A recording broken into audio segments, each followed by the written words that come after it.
নমস্কার, কেমন আছেন সবাই? প্রবাসী লাইফস্টাইলের আর একটা ব্লগে সবাইকে স্বাগত। ঘুম থেকে উঠেই প্রথম কাজ বাচ্চাগুলোকে খাবার দেওয়া। যেই না রুমের লাইটটা একটু জ্বালিয়েছি, তো ওরা খুবই লাফাচ্ছে যে কখন একটু খাবার দেবে আমাদেরকে।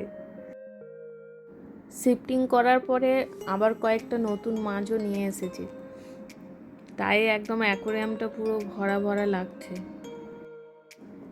প্রথম আমরা ভালোবেসে ওদেরকে খুব বেশি খাবার দিচ্ছিলাম, তো ওর জন্য অনেক মাছও মারা গেছে।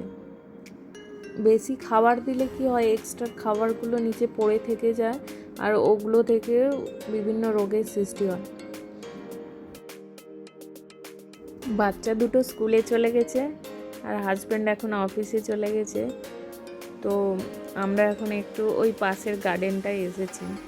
আমরা বলতে আমি, মা আর পাপা এসছে কিছুদিন হলো, তো একসাথে বেরিয়েছি ওই গার্ডেনটায় ঘুরতে। সকাল সকালে এই রোদটা এত মিষ্টি লাগছে, কিন্তু এই রোদটা একটু পরে খুব তীব্র হয়ে যাবে। এখন বাড়ি থেকে পাপার মা এসে দারুণ কাটছে দিনগুলো, খুবই ভালো লাগছে। বাচ্চা দুটো তো খুবই খুশি। এখন তো শুনছি আমাদের ওখানে খুব গরম, এখানেও বেশ গরম, দুপুরবেলা 40-42 টেম্পারেচার তো থাকেই। তো এখন বাচ্চাদের স্কুল হচ্ছে, যখন দুপুরে নিতে যাই প্রচুর গরম হাওয়া, লু বইতে থাকে পুরো। এখন আমরা যে সোসাইটিটাতে আছি এটার নাম হচ্ছে পালাবা সিটি। লোধা বলে একটা বিল্ডার্স আছে, ওই লোধা গ্রুপেরই বানানো এই পালাবা সিটি। এই সোসাইটিটা নিজেদেরই প্ল্যানিং করে বানানো একটা সিটি।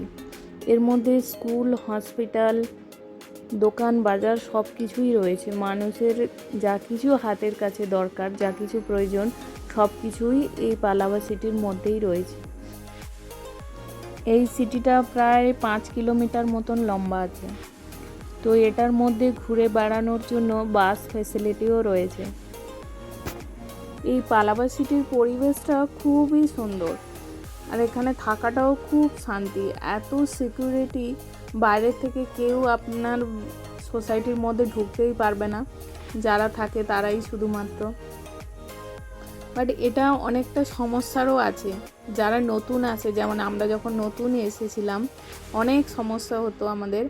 এই সিটির মধ্যে অনেক কিছু রুল আছে, যেমন সোসাইটির মধ্যে, যেমন আমাদের যে বিল্ডিংটা আছে ওই বিল্ডিংয়ে ঢুকতে গেলে ওখানে লক সিস্টেম আছে, ওখানে পালাবার কার্ড ছাড়া ওই লক খোলে না, ফেস লক না হলে কার্ড তৈরি করতে হবে।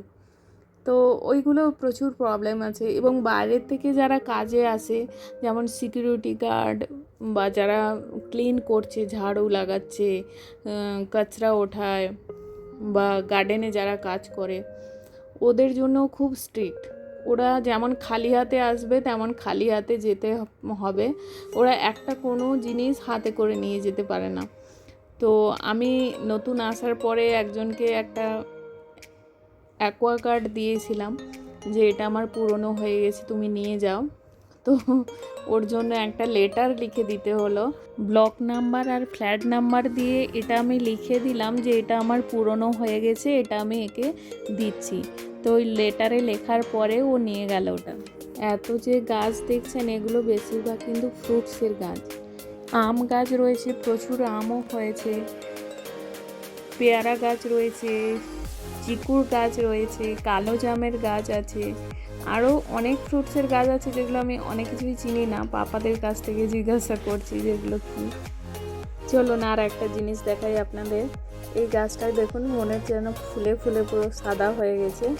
এটা অ্যাকচুয়ালি তুলোর ওই যে বাইরের ফলগুলো পড়ে গেছে আর ভেতরে তুলোটা আছে। চলুন এবার বাড়ি ফিরে যাই, অনেকক্ষণ ঘুরলাম, আর ঘোরা যাবে না, এখনও রোদও বাড়ছে খুব। আর তারপর বাড়ি গিয়ে কাজ কমপ্লিট করে আবার বাচ্চাগুলোকে আনতে যেতে হবে। এখন পাপা আছে, পাপাই নিয়ে আসবে দুজনকে। তো আমার একটু ছোটাছুটিটা কম হলো।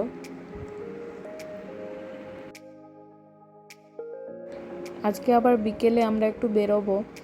ওই যে আগে থাকতাম নাভি মুম্বাইতে, ওখানে ছেলের স্কুলে একটা দুটো কাজ রয়ে গেছে আমাদের, সেটা কমপ্লিট করতে হবে। মেয়ের স্কুলে ওর লিভিং সার্টিফিকেট, যেটা টিসি বলে, ওটা ওই সার্টিফিকেটটা নেওয়া হয়নি, ওটা আনতে যাব। তো ওই খাওয়া দাওয়া করেই বেরোবো।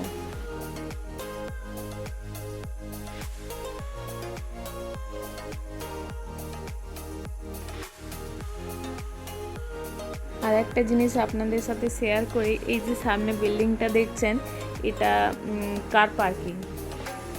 এটা 8 তলা বিল্ডিং, তো এটা পুরোটাই কার পার্কিং। বাইরে তো প্রচুর কার রয়েছে, তাছাড়াও এত বড় কার পার্কিং। এই পালাবা সিটির মধ্যে প্রায় এইরকম 7-8টা কার পার্কিং রয়েছে।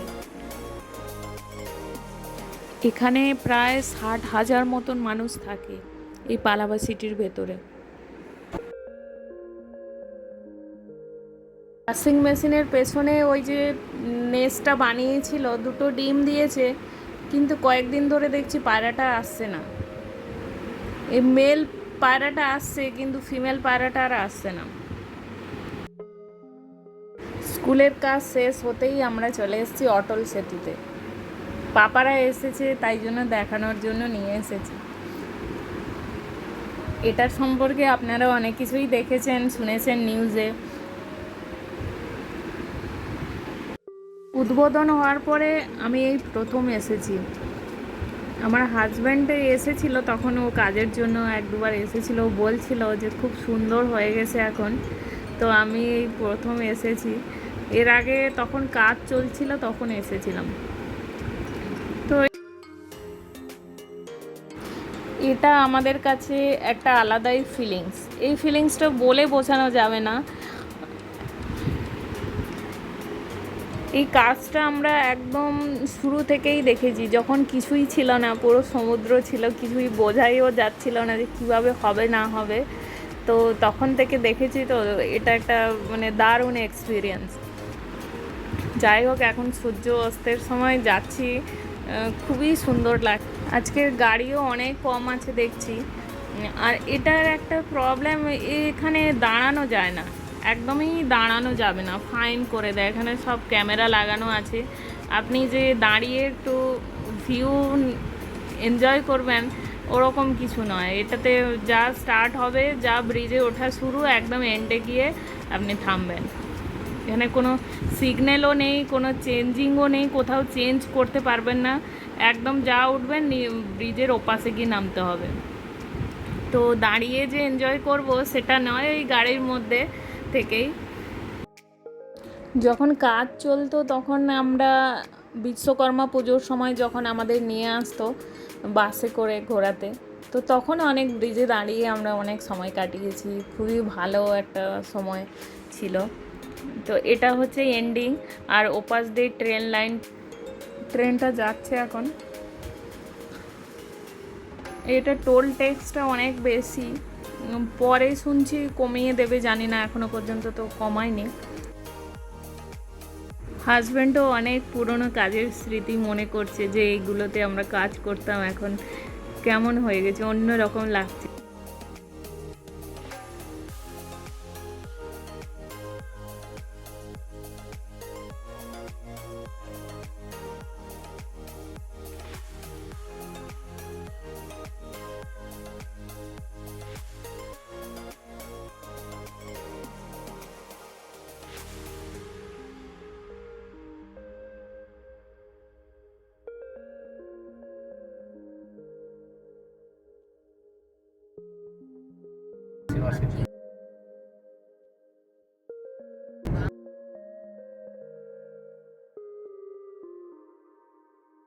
আজকের ভিডিওটা তাহলে এখানেই শেষ করছি। ভালো থাকবেন, সুস্থ থাকবেন, দেখা হবে নতুন আর একটা ব্লগে।